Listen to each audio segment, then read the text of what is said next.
What's going on, PS Nation? This is Biddaman, and today I'm going to talk about three things that caught my attention over the past couple days. And the first one was the firmware update that's coming at they didn't say when it was coming, but they're going to be taking off the HDCP encoding on the video out for the PS4 so you can capture directly to a capture device. You're also going to be able to move videos that you uh, that you recorded with the share button directly to a thumb drive or a portable hard drive, and they're upping the video quality to 720p, and they're adding the editing software on there. And I sat back and I thought, well, if I'm able to move the videos I shared or I recorded with the share button, if I was able to move those to a hard drive or a thumb drive, then why do I need a capture device? Because I mean, I could just hit the share button, record my 15 minutes, and then move it to my thumb drive, and then put that to my PC, edit it, and throw it wherever I want it. And I was sitting there and I was thinking, and for a while I couldn't think of any reason why I needed a capture device until I was playing Metal Gear 5, and I don't think there's a way around it, but certain parts of the game are just completely cut off. It stops recording no matter what during spoiler parts of the game. And if you want to do a playthrough, well, you really can't do one. You can't do a let's play or anything like that. You would still need the capture device if you wanted to get those spoilerific parts of the game. And I can assure you, Metal Gear 5 is just gonna. It's like every 5 minutes you're just gonna be seeing the video can't record because this is a spoiler part of the game. So I can still see why you would need a capture device or want a capture device, but if you're just doing pure gameplay, I really don't see why. The second thing that I saw was, or that really caught my attention, was Project Morpheus. This is this is fucking cool, man. But it's really cool only if they support it better, like Josh said on the show. If they do it better than with Move or Wonder Book, for God's sakes. I was one of those people. I didn't know the thing Wonder Book was out, and then I was at a Best Buy and I saw it on a shelf. I was like, holy shit, it's out. Um, Sony said that they're fully behind it. Excuse me. They're fully behind it right now. It's I think you have to hook up a HDMI and a USB for it, but like they said many a times, I'm sure that is just a prototype. The final design's most likely probably not going to look like that. It's they can change anything from this point on, and I can like also on the show when Glenn was talking about the space shooter game. That was really cool. That was, you know, if Battlefield were able to do something like that, you're in a jet and you're flying straight ahead, but a plane goes comes across. You would just be able to look at them, lock on, and then line up and fire. I doubt EA would at the moment probably utilize anything like Morpheus unless Sony pushed them to. But I there's a lot of promise into it. A big problem, I think, would be the price, because you know how they sometimes, well, they used to uh, price things pretty high. Like look at the Go or the PSP Go. That was $250, or the display that was the PlayStation display that was, for me at least, that was kind of pricey. But I think it's a really cool idea if the final product, if it was wireless, if you didn't have to plug in the HDMI, you just put these goggles on, lay down on a couch with a controller and a pair of headphones, man, you can just chill and like chill to the max and play games. Or imagine if Konami brought out another good Silent Hill game, like putting on some headphones, turning out the lights. Because I heard when you put the things on, um, the what are they called? The Oculus Rift. When you put those on, it completely covers your eyes and you can't see anything. You know, you're completely cut off from the outside world. But with the Morpheus, they said, I heard some, I forgot where I heard it, but you can see a little bit from underneath. So, but like I said, that's not the final design. Um, but if you play a good Silent Hill game, you know, headphones on, dark room, no one's home, it freaked the shit out of you. Or Outlast, man. Think about playing Outlast. I mean, just a first person game.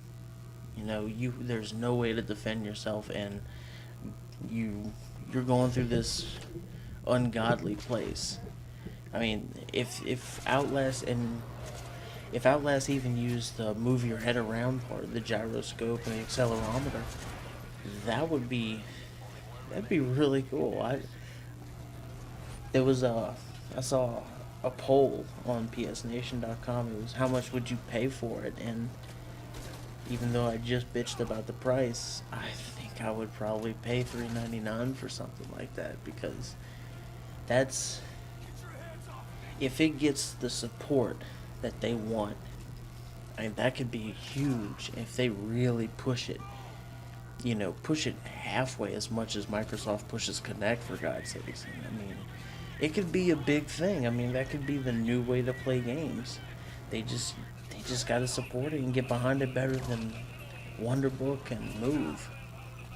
And the third thing was Battlefield 4 Naval Strike. It comes out Tuesday, a couple days, and well, it's 2 in the morning now, so it comes out tomorrow. But I noticed something on that trailer that I don't know if anybody caught, but the guy went to knife the enemy from the front, and the enemy did the counter knife thing. But somebody punched the enemy. Like, he was trying to twist the knife around and do a counter knife, but something pushed him away, and it looked like he got punched. So I'm wondering if they're adding in, a counter knife. I don't. That would be really cool. But then again, you would have, you know, the people that bitched about the counter knife would also bitch about the counter knife, and then they have to do a counter knife. You know, it'd just be an endless cycle. So I don't know. Personally, I think they should just do away with it and do knifing, just like they did in Bad Company too. If you get near them, they're dead. And there was a one weapon that caught my eye. It's the AWS. It's an LMG, but it's got a drum magazine. And normally with the LMGs in the Battlefield games, you would have to open up the top, bring out the belt, put it down, slap it down, and then pull it back to cock it. Well, this one's just drop the drum mag out, throw a new one in, and you're good to go. And I'm wondering if that's gonna kind of make that LMG a little overpowered, because you can spray 100 bullets and then duck back behind cover, drop the mag out, throw in another drum mag, and get right back into it, maybe, 3 seconds later. And I mean, if you got 3 seconds to reload a LMG, that's short compared to what all the other ones are.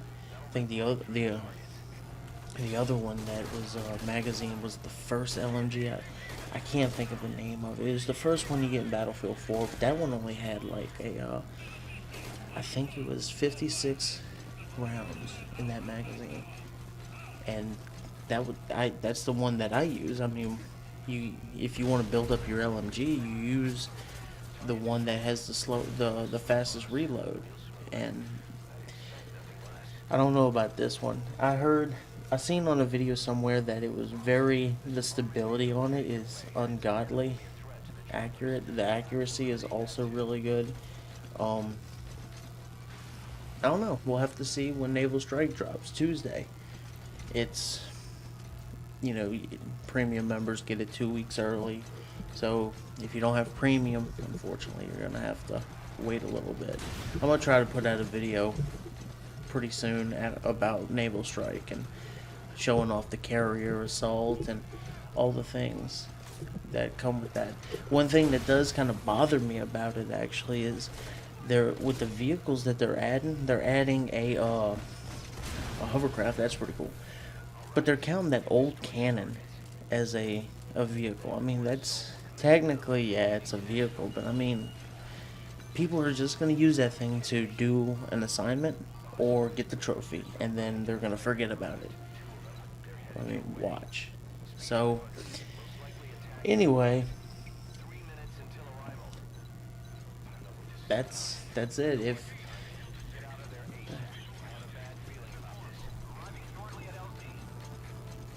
sorry, I got caught up watching my own gameplay. But stay tuned. I'll try to have another video out pretty soon, just showcasing the Naval Strike stuff, and I'm gonna try to put out more videos more consistently. I know I haven't put out a video in a while, so sorry about that. But I'm gonna start. I'm gonna start trying to make a catalog of videos to where I can just pull one out, throw some narration on it, and get it on the internet quick. Because the way I'm doing it now is pretty shitty. So, this is Biddaman, and have a good night, or morning, or whenever time you watch this.